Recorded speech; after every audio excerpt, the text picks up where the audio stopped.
नमस्कार, देश न्यूज में आपका स्वागत है। मैं हूं आपके साथ सूरज पाठक। आज हम अपने खास कार्यक्रम में बात करने जा रहे हैं देश के एक ऐसे विषय पर जिसके आंकड़े सामने आने पर देश का हर नागरिक हतप्रभ है। और यह आंकड़े हैं देश में महिलाओं के गायब होने के आंकड़े। ऐसे समय में जब हर व्यक्ति महिला सुरक्षा को लेकर चिंता जता रहा है, तब यह तथ्य विचलित करने वाला है कि 2019 से 2021 के बीच यानी मात्र 3 साल में देश भर में 13 लाख से अधिक महिलाएं और बच्चियां गायब हो गई हैं। गायब होने वाली लड़कियों में अच्छी खासी संख्या नाबालिग लड़कियों की भी है। इसका मतलब है कि नारी सुरक्षा का मामला बहुत ही गंभीर है। यह मानने का कोई कारण नहीं कि 2021 के बाद स्थितियों में सुधार आया होगा, क्योंकि लड़कियों और महिलाओं के लापता होने या उनका अपहरण किए जाने अथवा बहला फुसलाकर भगा ले जाने के समाचार आए दिन आते ही रहते हैं। चूंकि लापता लड़कियों और महिलाओं का आंकड़ा राष्ट्रीय अपराध रिकॉर्ड ब्यूरो की ओर से संकलित किया गया और उसे पिछले दिनों संसद में प्रस्तुत किया गया, इसलिए उस पर संदेह जताने का कोई औचित्य नहीं। आखिर इतनी बड़ी संख्या में कहां गायब हो रही हैं लड़कियां और महिलाएं? यह वह प्रश्न है जिसका उत्तर नीति नियंताओं के साथ साथ समाज को भी देना होगा, क्योंकि यह एक ऐसा मामला नहीं जिसके लिए केवल सरकारों को कटघरे में खड़ा करके अपने कर्तव्य की इतिश्री कर ली जाए। गायब होती लड़कियों और महिलाओं के मामले में समाज भी उत्तरदायी है। समाज को अपने अंदर झांकना होगा और स्वयं से यह प्रश्न करना होगा कि आखिर ऐसा क्यों हो रहा है। इसकी अनदेखी नहीं की जा सकती है। देश के कई हिस्सों में अभी बालक बालिकाओं का अनुपात संतुलित नहीं है, क्योंकि कन्या भ्रूण हत्या का सिलसिला अभी भी जारी है। यह सिलसिला कानूनों को कठोर करने के बाद भी कायम है। देश को झकझोरने वाले दिल्ली के निर्भया कांड के बाद महिलाओं की सुरक्षा से संबंधित कानूनों को कठोर किया गया, लेकिन कहा यह जा सकता है कि स्थितियां सुधरी हैं। महिलाओं के विरुद्ध होने वाले अपराधों में कोई विशेष कमी नहीं दिख रही है। वे पहले की ही तरह यौन अपराधियों का शिकार बन रही हैं। छेड़छाड़, अपहरण और दुष्कर्म के मामले थमने का नाम नहीं ले रहे हैं। घरेलू हिंसा के प्रकरण भी कम नहीं हो रहे हैं। इस स्थिति के लिए हमारे समाज के लोग ही उत्तरदायी हैं, जो लड़कियों और महिलाओं के प्रति अपनी दूषित मानसिकता का परित्याग नहीं कर पा रहे हैं। जब तक समाज महिलाओं के प्रति संवेदनशील नहीं होता, तब तक उनकी सुरक्षा करने और उन्हें यौन अपराधों से बचाने के लिए कानूनों को कितना भी कठोर क्यों ना कर दिया जाए, महिलाएं खुद को सुरक्षित महसूस नहीं कर पाएंगी और ना ही सुरक्षित रह पाएंगी। किसी भी समाज की प्रतिष्ठा इससे बनती है कि वह नारी सम्मान के प्रति कितना सचेत और संवेदनशील है। गायब होती लड़कियों और महिलाओं की बड़ी संख्या यही बताती है कि भारतीय समाज उनके प्रति अनुदार नहीं है, और अनुदारता को दूर करने के लिए राजनीतिक वर्ग को भी आगे आना होगा और अनिवार्य रूप से समाज को भी आगे आना होगा। आंकड़ों की बात करें तो जीव जंतुओं के संरक्षण में अव्वल रहने वाला मध्य प्रदेश महिलाओं के खिलाफ अपराध के मामले में भी टॉप पर है। जी हाँ, ये हम नहीं, केंद्र सरकार के आंकड़े कह रहे हैं। बीते दिनों लोकसभा में सांसद ब्रजेंद्र सिंह के एक सवाल के जवाब में महिला एवं बाल विकास मंत्रालय ने जो जानकारी दी है वो होश उड़ा देने वाली है। देश भर में बीते 5.5 साल में 2,75,125 बच्चे गायब हुए हैं। इनमें सबसे ज्यादा 61,102 बच्चे मध्य प्रदेश से गायब हुए हैं। राज्य से गायब होने वाले बच्चों में 49,024 लड़कियां हैं। इस तरह गायब होने वाले बच्चों में 80% से ज्यादा बालिकाएं हैं। प्रदेश से गायब हुए बच्चों में से 11,850 लड़कों और 45,108 लड़कियों को तलाश कर लिया गया है। बाकी अभी भी गायब हैं। मध्य प्रदेश में लापता बच्चों की स्थिति को समझने के लिए बाल अधिकार समर्थकों द्वारा महिला एवं बाल विकास मंत्रालय और संबंधित राज्यों के राज्य पुलिस विभाग के सूचना के अधिकार के माध्यम से जानकारी जुटाई गई है। Child rights and you cry ने मध्य प्रदेश से लापता बच्चों की स्थिति पर आरटीआई डेटा का विश्लेषण किया है। इसके मुताबिक 2022 में प्रतिदिन 24 लड़कियों की गुमशुदगी की रिपोर्ट दर्ज की गई है। 2022 में ही इंदौर और भोपाल में बच्चों के लापता होने के सबसे ज़्यादा मामले सामने आए हैं।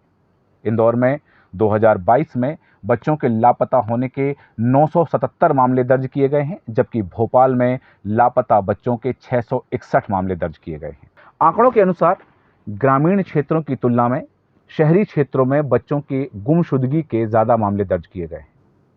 Child right and you CRY उत्तर क्षेत्र की निदेशक सोहा मोइत्रा का मानना है कि लापता होने वाले बच्चे अक्सर मानव तस्करी का आसान शिकार होते हैं। फैक्ट शीट के अनुसार मध्य प्रदेश में 2022 में लापता हुए बच्चों में 75% से ज़्यादा संख्या में बात करें तो 8,844 लड़कियां थीं। यह गंभीर चिंता का विषय है कि लापता बच्चों में लड़कियों की संख्या काफ़ी अधिक होने की प्रवृत्ति पिछले 5 वर्षों में लगातार बनी हुई है। कहा जा रहा है कि लापता होने वाले में लड़कियों की ज़्यादा संख्या की वजह घरेलू कामकाज में उनकी मांग और देह व्यापार हो सकता है, और कई लड़कियां घरेलू हिंसा, दुर्व्यवहार और उपेक्षा का शिकार होकर मजबूरन घर से भाग जाती हैं। महामारी के दौरान असंगठित क्षेत्र में सस्ते कामगारों की कमी के कारण बाल मजदूरी की भी मांग बढ़ी है। लापता लड़कों की संख्या में वृद्धि की चिंता का विषय है। यह सभी कारण राज्य में बाल तस्करी के बढ़ते जोखिम का संकेत देते हैं। वहीं मध्य प्रदेश और पश्चिम बंगाल से गायब हुई 13 लाख लड़कियों के मामले पर केंद्रीय मंत्री नरेंद्र सिंह तोमर ने चुप्पी साध ली है। उनके द्वारा इस मामले पर कोई जवाब नहीं दिया गया। बता दें कि केंद्रीय गृह मंत्रालय द्वारा संसद में पिछले सप्ताह पेश किए गए आंकड़ों के मुताबिक देश भर में 2019 से 2021 के बीच 18 साल से अधिक उम्र की 10,61,648 महिलाएं लापता हुई हैं, जबकि इसी अवधि में देश से 18 साल से कम उम्र की 2,51,430 लड़कियां भी गायब हुई हैं। सरकार ने संसद में जवाब दिया है कि 2019 से 2021 के बीच 13 लाख से अधिक लड़कियां गायब हुई हैं। सबसे अधिक लड़कियां मध्य प्रदेश से गायब हुई हैं, जबकि दूसरे स्थान पर पश्चिम बंगाल है। मध्य प्रदेश की शिवराज सरकार लाडली लक्ष्मी और लाडली बहनों की हितैषी होने के भले ही तमाम दावे करे, लेकिन इसके बावजूद बीते 3 सालों में मध्य प्रदेश महिला और नाबालिग लड़कियों के लिए असुरक्षित राज्य साबित हुआ है।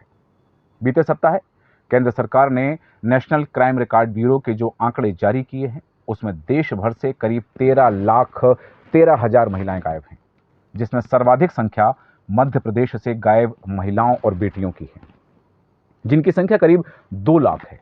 इनमें भी 38,234 लड़कियां तो नाबालिग हैं, जिनका बीते 3 सालों से कोई पता ठिकाना नहीं मिल रहा है। दरअसल नेशनल क्राइम रिकॉर्ड ब्यूरो द्वारा प्रतिवर्ष अपराधों को लेकर जारी किए जाने वाले आंकड़े और रिपोर्ट के आधार पर केंद्र सरकार ने जो रिपोर्ट पटल पर प्रस्तुत की है, उसमें महिला अपराध के मामले में मध्य प्रदेश नंबर 1 पर है, जहां हर साल हजारों की तादाद में महिलाएं और बेटियां गायब हो रही हैं। बीते 3 साल के जो आंकड़े नेशनल क्राइम रिकॉर्ड ब्यूरो ने जारी किए हैं, उसके अनुसार 2019 से लेकर 2021 के बीच 18 वर्ष से अधिक आयु की 1,60,100 महिलाएं गायब हैं, जबकि 38,234 नाबालिग लड़कियां गायब हैं, जिनके बीते 3 सालों से जिनका कोई अता पता नहीं है। यही स्थिति देश भर में है, जहां 18 वर्ष से अधिक आयु की 10,61,668 महिलाएं गायब हैं। इनमें 18 वर्ष से कम आयु वर्ग की 2,51,630 लड़कियां शामिल हैं। चौंकाने वाली बात यह है कि सर्वाधिक महिलाएं और लड़कियां गायब होने के मामले में सबसे खराब स्थिति मध्य प्रदेश की है, जबकि दूसरे नंबर पर पश्चिम बंगाल सहित अन्य राज्य पर है। इधर नेशनल क्राइम रिकॉर्ड ब्यूरो के आंकड़े सार्वजनिक होने के बाद अब कांग्रेस ने भी इस मामले में शिवराज सरकार की नीति और नीयत पर सवाल खड़े किए हैं। राज्य महिला आयोग की पूर्व अध्यक्ष शोभा ओझा का कहना है कि बेटियों और महिलाओं के मामले में मध्य प्रदेश बिल्कुल भी सुरक्षित राज्य नहीं है। बलात्कार और गैंगरेप के मामले में भी मध्य प्रदेश नंबर 1 पर है। स्थिति यह है कि कई मामलों में ना तो एफआईआर दर्ज होती है, ना ही कोई कार्रवाई। जो महिलाएं गायब हैं, उनकी खोजबीन कर पाने की स्थिति में ना तो राज्य की पुलिस है और ना ही सरकार की कोई इच्छा शक्ति, जिससे महिलाओं और बेटी के प्रति शिवराज सरकार का असंवेदनशील चेहरा उजागर होता है। यह राजनीति का मामला नहीं है, लेकिन खुद नेशनल क्राइम रिकॉर्ड ब्यूरो ने आंकड़े स्पष्ट किए हैं कि जिस राज्य में महिला और बेटियों को लाडली का दर्जा दिया जाता है, जहां कहा जाता है कि लाडली बहना योजना, लाडली लक्ष्मी योजना, उस राज्य में महिला अपराधों को लेकर राज्य सरकार की नीति और नीयत में कितना अंतर है। भारत में आए दिन लड़कियों से जुड़े आपराधिक मामले सामने आते रहते हैं। इनमें से कुछ मामले थाने पहुंचते हैं, कुछ दर्ज ही नहीं हो पाते हैं। कभी लड़की के साथ दुष्कर्म तो कभी अपहरण।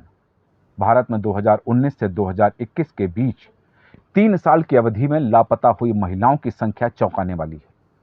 13 लाख से ज्यादा लड़कियों का गायब होना आपकी आत्मा को झकझोर सकता है। इनमें से सबसे ज्यादा लड़कियां और महिलाएं मध्य प्रदेश से लापता हुई हैं। संसद ने जो आंकड़े पेश किए हैं उनके अनुसार मध्य प्रदेश से 2019 से 2021 के बीच 1,60,180 महिलाएं और 38,234 लड़कियां गायब हुई हैं। इसी अवधि में पश्चिम बंगाल में 1,56,905 महिलाएं और 36,606 लड़कियां गायब हुई हैं। इसके अलावा महाराष्ट्र से 1,78,400 महिलाएं और 13,033 लड़कियां गायब हुई हैं। उड़ीसा से इसी अवधि के दौरान 70,222 महिलाएं और 16,649 लड़कियां गायब हुई हैं। वहीं छत्तीसगढ़ से 49,116 महिलाएं और 10,187 लड़कियां लापता हुई हैं। 3 साल में 13,13,000 महिलाएं और लड़कियां गायब हो गई। सबसे ज्यादा महिलाएं और लड़कियां मध्य प्रदेश से गायब हुई हैं। यह सिर्फ वे आंकड़े हैं जो दर्ज किए गए हैं। वास्तविक आंकड़े इससे भी कहीं ज्यादा हो सकते हैं। अगले साल फिर नए आंकड़े जारी किए जाएंगे। हम एक बार फिर जब आंकड़े जारी किए जाएंगे तब इस विषय पर चर्चा करेंगे और चर्चा करके अपने कर्तव्य की इतिश्री कर लेंगे। लेकिन क्या चर्चा करने से यह आंकड़े कम हो जाएंगे? क्या यह आंकड़े कम हों इस विषय पर भी चर्चा करना जरूरी नहीं हो गया है? क्या पारिवारिक माहौल को इतना सरल बनाना जरूरी नहीं हो गया है कि महिलाएं और बच्चे परिवार में खुद को सुरक्षित महसूस करें या अपनी बात खुलकर कह सकें? सरकारों की भी जिम्मेदारी है कि कानून व्यवस्था को इतना सुदृढ़ बनाया जाए कि सर्विलांस और नई नई तकनीकी के सहारे गुम हुए महिलाओं और बच्चियों को जल्द से जल्द खोजा जा सके। जितनी जिम्मेदारी सरकारों की है उतनी ही जिम्मेदारी समाज की भी है। अपने देश में, अपने राज्य में, अपने समाज में और अपने घर में बच्चों को, महिलाओं को और बच्चियों को सुरक्षित माहौल देने का संकल्प लेना और उस पर अमल करने का समय अब आ गया है। यदि अभी भी यही रवैया रहा तो अगले साल इससे और ज्यादा आंकड़े सामने आ सकते हैं। हम सब अपनी जिम्मेदारी निभाएं और धीरे धीरे इन आंकड़ों को कम करने का प्रयास करें। तभी ये आंकड़े कम हो पाएंगे। सरकारों के सर पर ठीकरा फोड़ने से ये आंकड़े कम नहीं होंगे और ना ही सरकारों पर इसकी जिम्मेदारी डालने से ये आंकड़े कम होंगे। सरकारें जिम्मेदार हैं, लेकिन समाज भी उतना ही जिम्मेदार है। हमें अपनी जिम्मेदारी निभानी है। जब समाज अपनी जिम्मेदारी निभाएगा तो सरकारें भी अपनी जिम्मेदारी निभाएंगी। और यदि सरकार और समाज दोनों ने अपनी जिम्मेदारी निभाई तो निश्चित ही वह दिन जरूर आएगा जब एनसीआरबी के इन आंकड़ों में कमी होगी और कम से कम मध्य प्रदेश अव्वल नहीं होगा। महिलाएं किसी भी राज्य की हों। ऐसा नहीं कि आज मध्य प्रदेश से सबसे ज्यादा महिलाएं गायब हुई हैं तो मध्य प्रदेश इसके लिए जिम्मेदार है। देश के अन्य राज्यों से भी महिलाएं गायब हुई हैं। एनसीआरबी के आंकड़ों में वे राज्य पहले, दूसरे, तीसरे, चौथे या अन्य किसी नंबर पर आ सकते हैं, लेकिन उन राज्यों से भी महिलाएं गायब हुई। बात है देश की, बात है समाज की, बात है महिलाओं की, बात है नाबालिग लड़कियों की। आखिर कहां गायब होती हैं लड़कियां, कहां जाती हैं और क्यों जाती हैं? इन सवालों के जवाब हमें और आपको खोजना है। हमारे आज के खास कार्यक्रम में इतना ही। आप बन रहे हैं देश न्यूज के साथ। नमस्कार।